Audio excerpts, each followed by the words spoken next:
Having been off school, I've been doing plenty of reading lately, and because of this plenty of reading, I want to do a lot of reviews. So I'm sorry, this is what's happening. I'm reviewing this book, which I finished yesterday, Giovanna Fletcher's You're the One That I Want. It's her second book that she's released, the first being Billy and Me.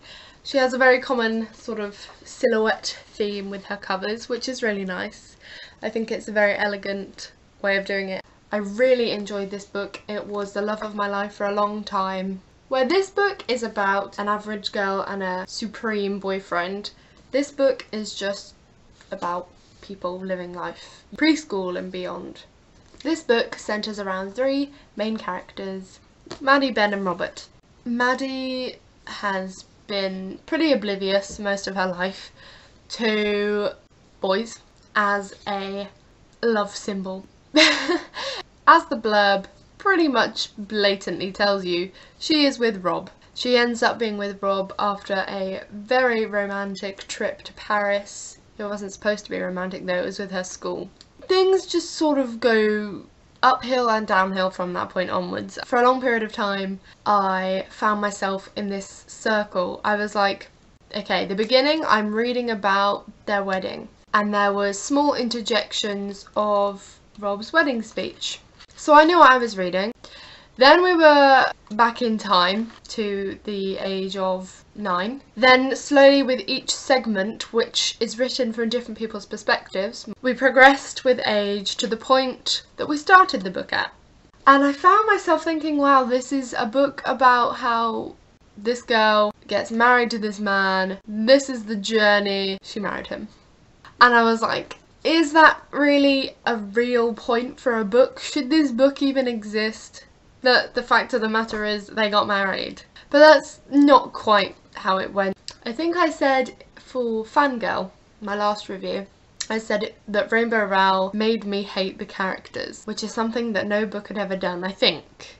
I might have hated characters before, and I might not have even said that, but I remember feeling this distinct, wow, I didn't hate Cass, but she annoyed me. Anyway, this book, I disliked with a strong passion Maddie and Ben and Robert. For a long time I just wanted to stop reading. I did keep putting the book down. Like Fangirl, there is no problem that can be solved and go on from there. Well, there can be, but it doesn't happen and you know it doesn't. Ben likes Maddie. Maddie likes Rob. It's a love triangle situation, which sucks. Which is perfectly captured within the changing chapters in different people's point of views.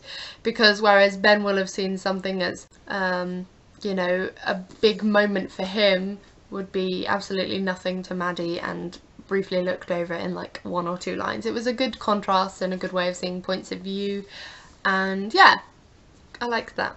When Ben finally told her, it was the most frustrating thing I've ever read. Her reaction was so pathetic. I'm really trying not to spoil this for you. Basically what I'd say is read it.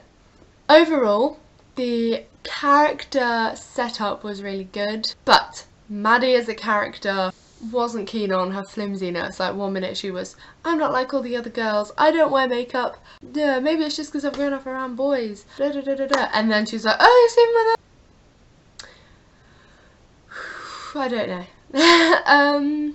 As for the whole loopy thing I was talking about, that is sort of the whole point of the book. So keep that in mind if you're thinking, wow, all this is going to do is come full circle. That's what it is. It's where they are and how they got there. I'm so good at reviews.